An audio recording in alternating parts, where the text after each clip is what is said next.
Hi, I'm Ben's AI avatar, and welcome to another episode of AI Insights, the Executive Brief. If you talk about cybersecurity, it can be very vague. But when you see a big breach, then you know that cyber attacks and the world of cyber has a real impact on the real world, on our everyday lives. So that's where most of the interest is in data breaches that have a big impact in terms of the number of affected people, cyber attacks conducted by nation state hackers, which obviously, again, can have a very big impact in the real world. In this episode, Ben Bohman himself sits down with Ed Kovacs, managing editor at SecurityWeek. Ed shares his insights into cybersecurity, his journey as an editor for one of the most renowned cybersecurity magazines, and how AI is transforming both the defense and offense in cyber warfare.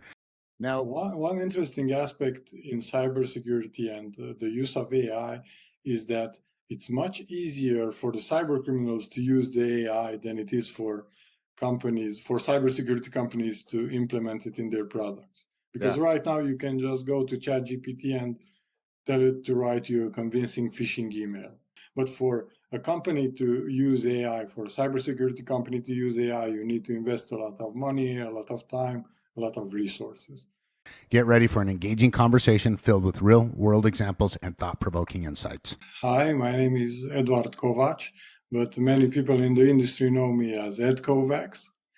I am managing editor at SecurityWeek, which provides cybersecurity information to enterprise leaders and professionals through news websites and in-person and virtual conferences. Awesome. Ed, thanks for jumping on. I've been looking forward to talking to you again. We talked a couple of weeks ago, just kind of had a little briefing and got to introduce each other. I'm super excited to get to know more of your insights and kind of what you do. But let's start with your what you're doing over at SecurityWeek. How did that evolve? What was it like becoming a managing editor? Was it always a passion with journalism, or walk me through that first, how that happened? After I finished college, I got a job as a teacher, an IT teacher, computer science teacher. But I always had a passion for writing, not for talking, but for writing. That was always my passion. Different. yeah, it is. And after a couple of years, when I got hired as a teacher, there was that big economic crisis. So the wages were way down for teachers, and I thought maybe it's time to start something new. And I had the opportunity to start writing tech articles. I initially wrote about laptops and mobile phones and things like that. Yeah. And then after a while, I had the opportunity to get a job as a cybersecurity journalist. Okay. I didn't know much about it at first, but as I wrote more and more on the topic, I realized that, hey, this is actually interesting. It's not as boring as writing about some other things like laptops or mobile phones. For some people, those aren't boring, but for me, it got kind of repetitive. So I thought a lot of interesting things are going on in the cybersecurity industry. Yeah, so for sure. I started at Softpedia, but then I moved up the ladder to SecurityWeek, which focuses. Softpedia had a cybersecurity department, so to call it, but SecurityWeek covers cybersecurity. So it was a great move forward. And I've been with SecurityWeek for the past 10 years now. I celebrated 10 years this year recently. Nice, congrats. And thank you. And I see myself doing this for at least a few more years, depending on what happens with AI. But I'll get into that later. Yeah, we definitely have some questions about that from a writing standpoint. What about from a managing editor? You're a managing editor there, correct? Yes. What does that entail? Like, what is that like? Just quick, don't have to go into too much detail, but your day-to-day, what does that look like? Well, I get up in the morning very early, as many people in this industry. And I just look around to see what's new and what what's appropriate for our readers, because obviously you can't write anything cybersecurity. It has to be right for our audience, because we focus on enterprise leaders and professionals, so not consumers. Mm-hmm. So we kind of avoid things that are too basic, like change your passwords. Right.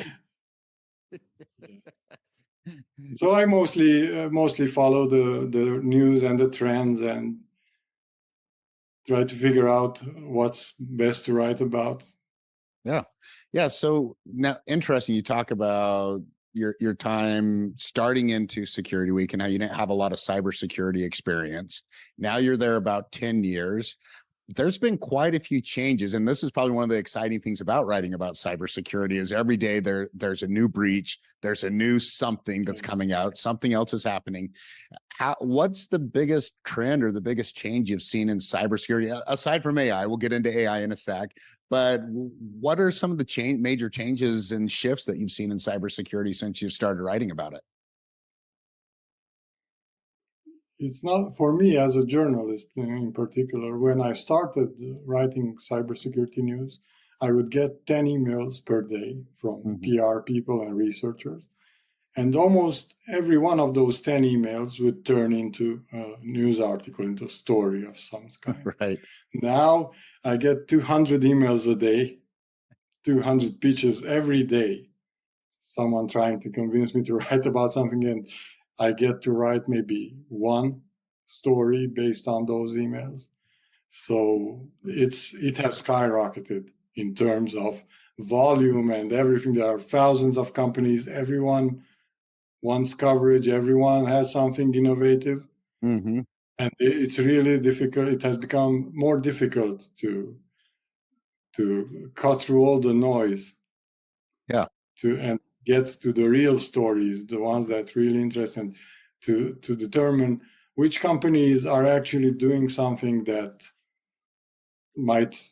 actually good, and it's not just smoke and mirrors, because it sometimes turns out that it's just smoke and mirrors.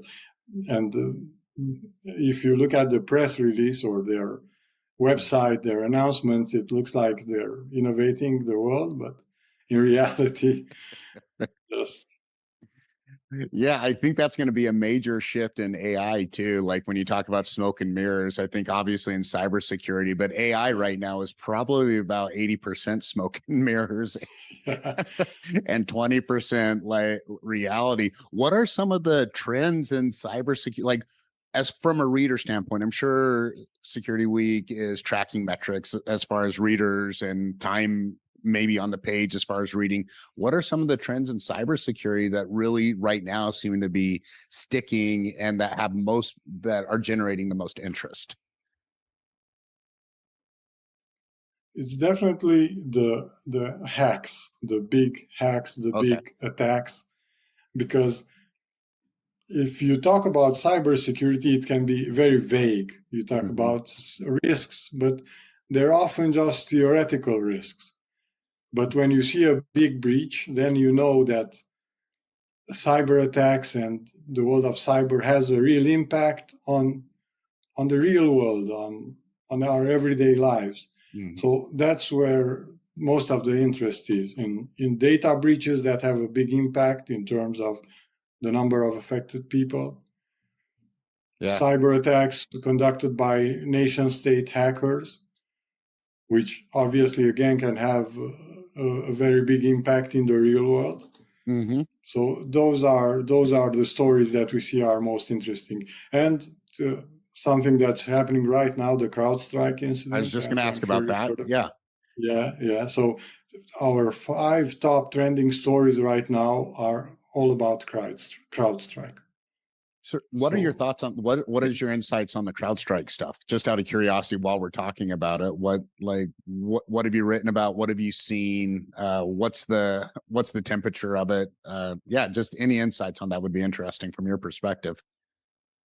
Now we're waiting to see if CrowdStrike can confirm that this really was an error and that there's no foul play involved. because some people are still saying that they're not really sure that this was just an error. It sounds kind of, for a big company like this to push out such a bad update, kind of sounds to many people. So we're waiting to see what they say after they complete their investigation.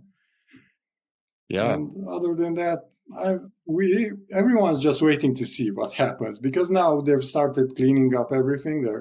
Everything is being restored to normal, but everyone is monitoring what happens in the next few days. That's really important to see. It's interesting too, and I know the big focus has been on the outages with CrowdStrike, and obviously the airports and the things that draw major attention. But I have to believe that this would have been seen as an opportunity for the hacker community while CrowdStrike was down to try to leverage that and maybe take data, maybe implant, some slow moving ransomwares that might be in there that would have been detected. Wouldn't you agree that this probably opened up some doors for hackers to get into some businesses that they usually wouldn't be able to? Yeah, I'm sure that hackers with enough resources have tried doing something.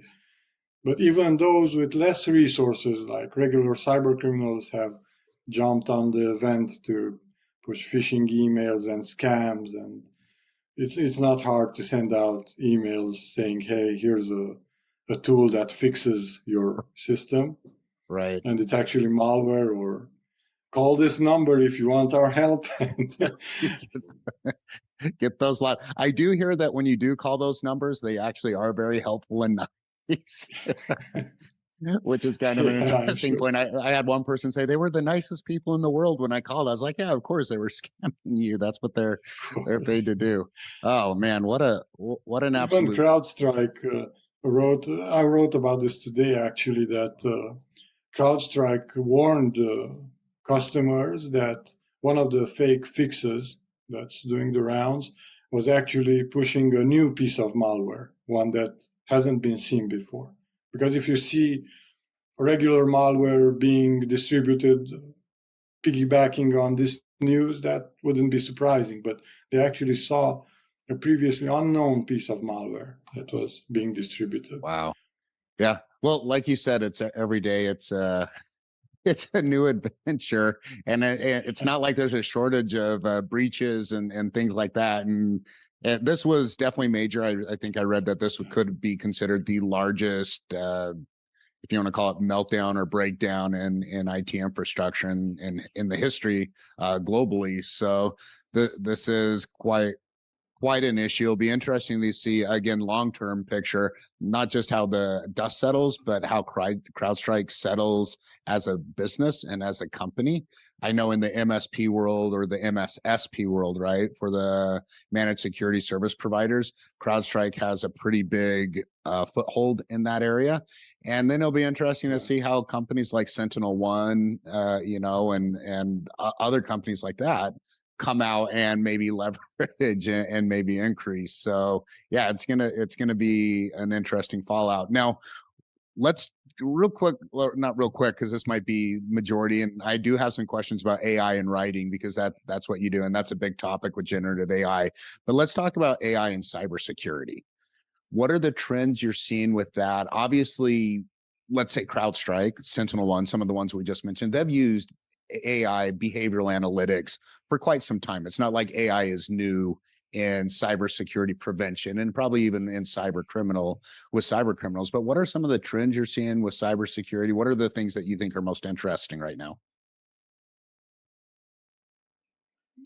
Obviously, after ChatGPT was released, everyone saw the potential of AI, and everyone wanted a piece of the action, and everyone's riding the AI wave now. So a lot of companies have started announcing features and improvements and even new products that leverage AI.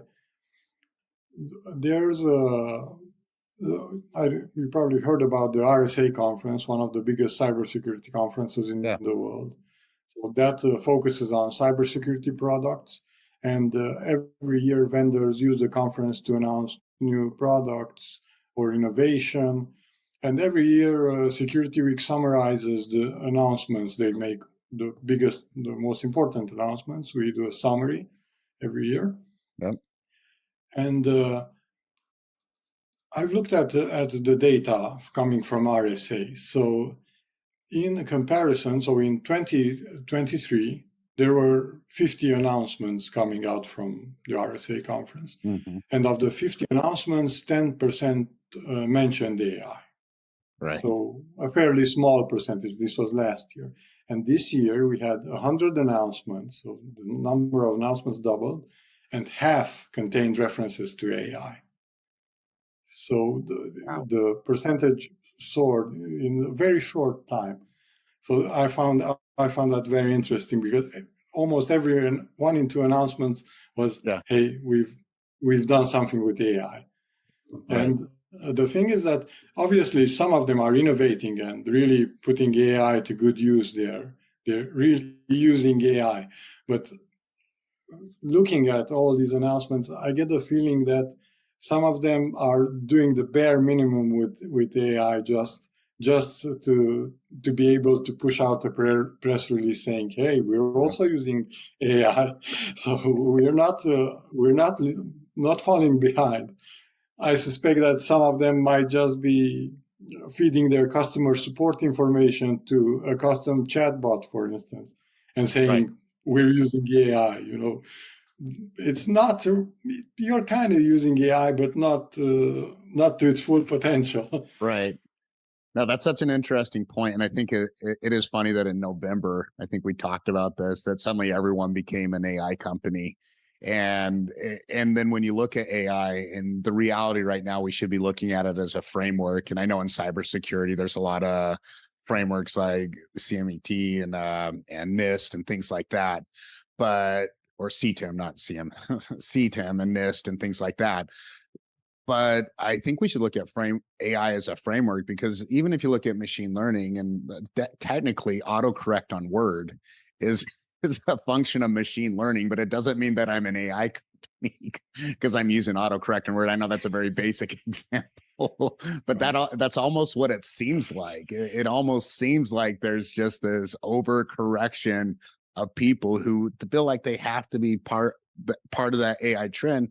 And I don't think that's necessary. I know, and I don't know if you have any insights on this, but a lot of the CTOs, CIOs, and the C-suites that I talk to, there's still some hesitancy about AI. They're not completely excited about completely jumping on board with AI. They have some initiatives, but it's not like right now making yourself an AI company, when technically you're not, is doing you a service. It's not, I don't think it's helping as much as a lot of these companies think they are right now. Maybe in 2 years you'll have to, but do you think that that's correct? You think it's not as much as it should be? Yeah, you are right, because if you start integrating AI into your products, then it can bring some benefits, but it also brings a whole new set of challenges and problems. Because obviously that's why we have cybersecurity companies focusing on protecting the AI, because there's a need for that and the market for that. Obviously, if you're developing AI products, then you can use the services of an AI cybersecurity company to make sure that you're developing those products securely. Otherwise, you can make a product that's useful, but in terms of security, it can be a disaster if you ignore security. Yeah, absolutely. So what has anything came across your desk as far as deepfakes, or the use of generative AI to duplicate you or I talking, or those? I think eventually that's going to be a security threat. Has that been anything major that you've seen, or even protection from stuff like that? Or have you not seen much of that from a relevant standpoint coming across your desk? Yeah, there are some companies that are seeing again a need to detect deep fakes and protect against them. So it's definitely an increasing. I've seen a company that specializes in this, But I'm not very familiar with exactly what they do. I just saw a pitch from them. Again, one of the 200 emails I come across every day. Right. And it said that it caught my attention, but I couldn't spend more than 2 minutes on it, unfortunately. Yeah, of But course. it's definitely something that is going to be important in the future, detecting deep fakes. And we're already seeing attacks, not necessarily video deepfakes, but I've written, I think, a few news articles about voice deepfakes Yeah. being used, actual attacks to trick people into wiring money to bank accounts controlled by cyber criminals Yeah. and things like that. So it's definitely something that's being abused by malicious actors, and there are companies that are seeing a future in developing products that Yeah. protect against. Yeah, I can imagine. I have a AI avatar I use from a company called HeyGen, and it's pretty accurate, but the setup of it isn't a quick setup, right? It's not like I upload a picture in this perfect it's Yeah. this perfect deep fake of myself. I've actually I have to record myself talking. I have to use hand movements. You can see after about a minute repetitive hand motions. You can see after a couple videos, like on one of mine, I accidentally scratched my chest while I'm talking, and every time I'm talking with my AI, he goes like that and scratches his chest. And then the voice I think is a little off. Sometimes I'll just record my own voice and then just upload it. But if you didn't know, like if you really weren't paying attention, you can't tell a difference between me. Now it's also not live. The interesting thing will be when we have deep fakes where you can go on a call like you and I are on, and you can put an AI avatar of someone on that call who will respond. And maybe we'll have to have a safe word, like buttercup or something like that, that everyone knows what you're saying. Hey, ask my safe word, and then we'll know it's me. But yeah, it's gonna be interesting, huh? Huh. Now, One interesting aspect in cybersecurity and the use of AI is that it's much easier for the cyber criminals to use the AI than it is for cybersecurity companies to implement it in their products. Because yeah, right now you can just go to ChatGPT and tell it to write you a convincing phishing email. And that's easy, it's free. right. You can get help with coming up with social engineering lures and other things. But for a company to use AI, for a cybersecurity company to use AI, you need to invest a lot of money, a lot of time, a lot of resources. It's So it's a that's good It's such a good point, Ed, because I remember when those phishing emails first started coming out, and there was always a misspelled word. You always knew because it was right, just there was those right. key misspelled words and all those things, and you're like, this isn't right. But now, again, that's such a good point because with ChatGPT or whatever your generative AI tool you like to use, you can just plug it in, and now you sound like and almost in any language, you sound like you're sending the correct information. Another thing I heard is that the companies, and I think this makes sense with this, the companies protecting against bad actors and cyber criminals have to be right every single time. The bad actors and cyber criminals, they only have to be right once. You know what I mean? They just have to Right. get it right once and they're in. Exactly. So yeah, that's Exactly. that's a good point. Now, what about so let's talk about tech journalism and AI, because I know it's a little deviated from cybersecurity, but it still is something you're very familiar with. You've been writing for a long time. Yeah. I write probably about 25 articles a month myself, and I do use AI for help with them. But if you just use AI, they're still not great art. There's too much delves into and like those kind of wording that it just takes the human approach. So there's a lot of edit. I won't say a lot.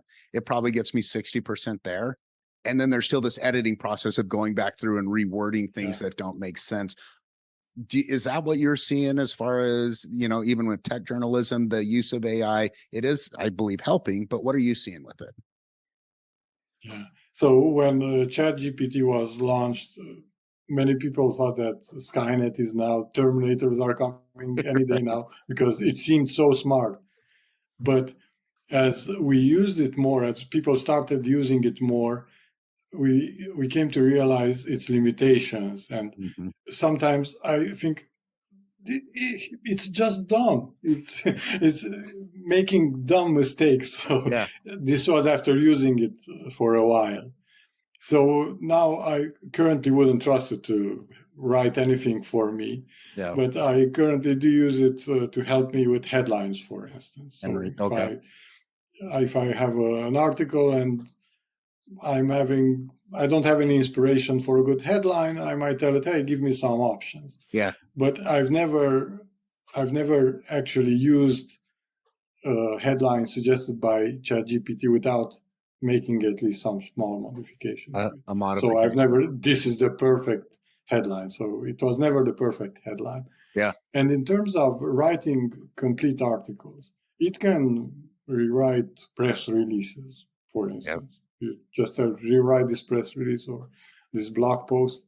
But I think from what I've seen, if it writes 10 articles for you, one of those will be inaccurate. It either hallucinates or misinterprets the source information, and one article will be inaccurate. But you don't know which of those 10 is the inaccurate article. So you still have to cross-check the information for each of those 10 articles to make sure that you don't publish inaccurate information. And in journalism, we're actually writing the article. The writing part, that doesn't take much. I can write hundreds of words in a few minutes. So the biggest part is collecting the information and linking incidents between them and things like that. So that's the hardest part in journalism. And I really wouldn't be able to trust it to put together information from multiple sources and be sure that it's accurate. Yeah. Of course. Go ahead. Of course, it's improving at a very fast pace, as we're seeing. Yeah. With ChatGPT, the latest version is already much better. So I don't know what the future holds in terms of this. I know in a previous podcast you mentioned growing up on a farm or something like that. Right? Yeah. So I didn't grow up on a farm, but I spent my summers at my grandparents' farm. Okay. And they were hoping that I would become a big farmer one day and take over and, drive a tractor on the fields and things like that. And when I started high school, I realized, hey, I don't want to do any agriculture. I want to be an IT guy for the rest of my life.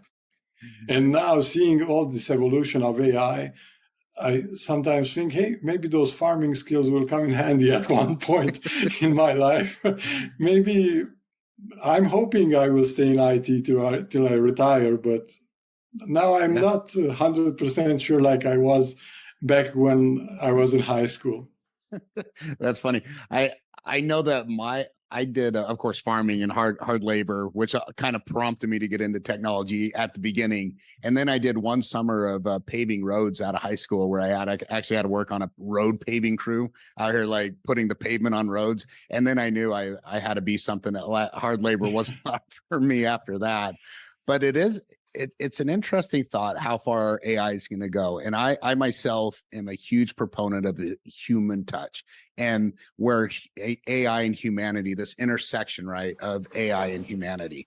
And I think it's very interesting because I don't know how many jobs AI is going to take. I know it'll be some eventually, but I think the need, I don't know where AI is going to get the empathy and the human touch and the other things that it needs. And even in writing and everything, like you said, if you don't know much about language and writing and things like that, you could print out an AI article and think this looks amazing. And then you have someone who actually understands language and understands writing and understands editing. And they're like, this is absolute garbage. This is just nonsense. So this human touch, I think, is going to be needed. And I almost see companies, this pendulum swing of companies going too far to use AI and replace humanity. And then almost humanity coming back and being like, hey, we still need that layer of humanity within the business. And I hope does that make sense? I hope that's the way we go. Yeah, I'm hoping that's the case. Yeah, the thing right now, because many many companies, as I said at the beginning, we saw what amazing things ChatGPT could do, and I think some companies jumped the gun and saw the potential profit, and they kind of rushed to replace humans with AI, and then we see examples of companies that later regretted it, or they realized they made a mistake. But some and I think profits are one factor that we can't neglect in this equation. True. That's an interesting, I mean, it's such a good point, right? When you talk about how companies are driven, and a business is definitely driven by EBITDA, right? Like, and profitability and efficiency as well. I'm hoping as AI starts giving more time back to people, and if it's used for an efficiency standpoint, and hopefully businesses can maintain profitability, that it gives more time back to the employee. I mean, that's, to me, that's really where, from a humanitarian aspect of it, not really humanitarian, but from this aspect of humans, and a need for a better balance of work and home, and a better, and the need for more, and the recognition of more emotional intelligence and more emotional support for employees and things like that. I don't know which way will go, because history says that businesses are just going to drive us harder and try to squeeze more out of the lemon than they were able to get before.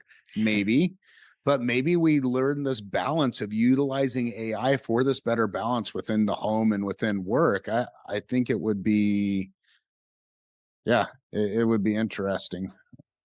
Yeah, I don't know. I love having these conversations. That would be the ideal situation, but it's very difficult to predict the future.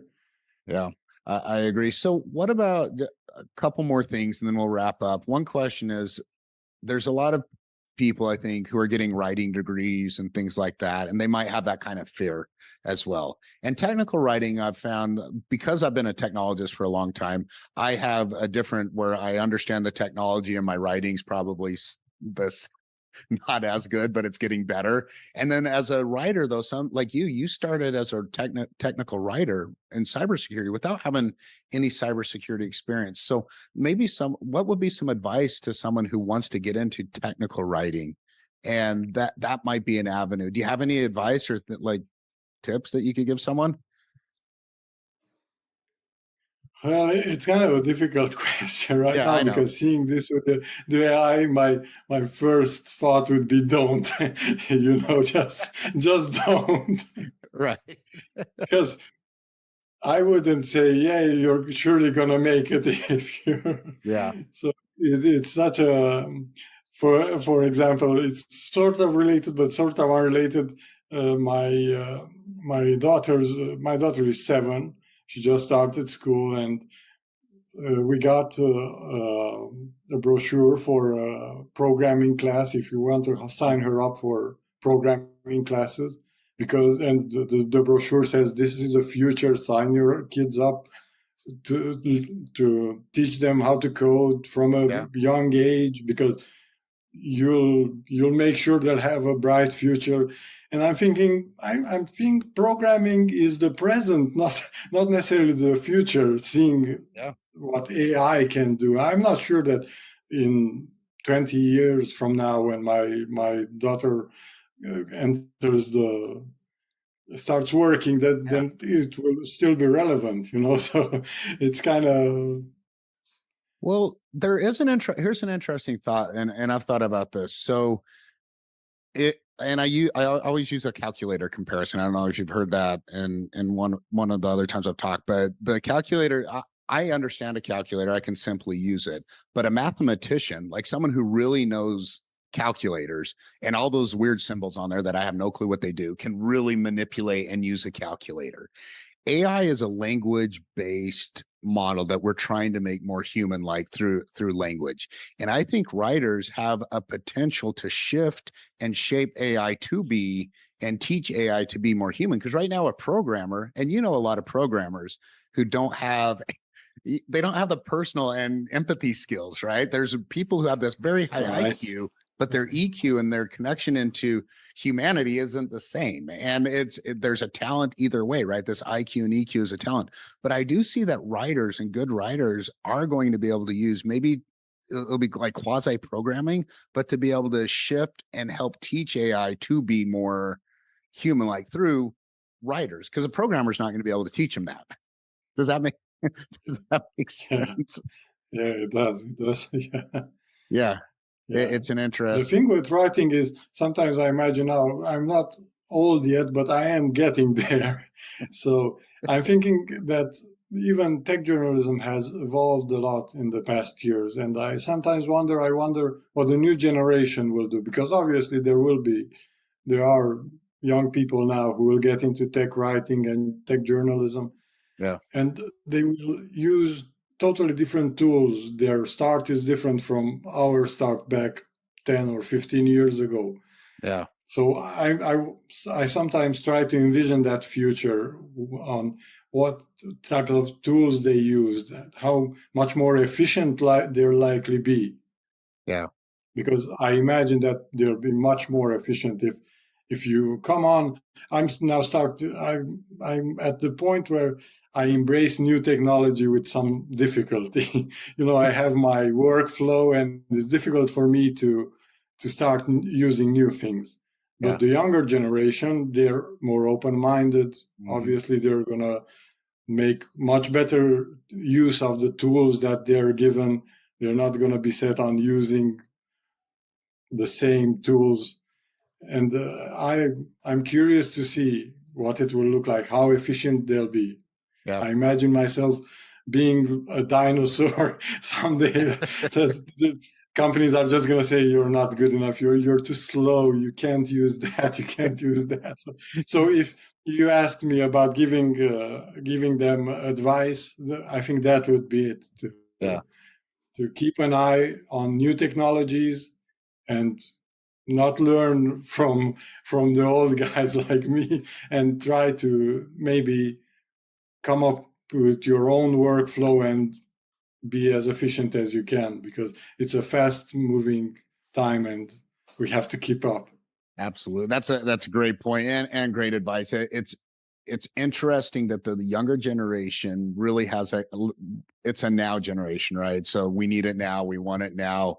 There's not a lot of patience, which does drive more efficiencies. And that's such an interesting point as we go into that workforce, how that younger generation is going to expect and demand and use type of technologies. I know, of course, when I was younger, I had one of those click things that you went like that. That was my type of toys, right? Where you'd click through for the visuals and all that. And the technology was horrible. But these kids now, they're growing up with a phone in their hands, right? With a computer that is more powerful than we ever even had access to, and I know than I ever had access to in my youth. I mean, our first computer had a dial-up modem. And I know a lot of the listeners will know dial up. And if you're, 18, 19, 20, you probably are like, I don't even know what a dial up modem is. So yeah, it's this younger generation has some advantages of growing up and succeeding in this environment because of their history and knowledge with technology. So, okay. So wrapping up, I want to give you last thoughts. Anything you want to talk about? Any last thoughts on cybersecurity, maybe a hot trend, last thoughts on AI, anything you want to say, and then we'll wrap up. Well, it has been, we've touched on so many topics. I really don't have anything else to share right now. Yeah. It's been a great conversation. We've gone through, like you said, we've gone through so much. We've been able to cover so much, and your insights have been Does this mean we're efficient? Are we? Yeah, we were efficient with our we were efficient with our time.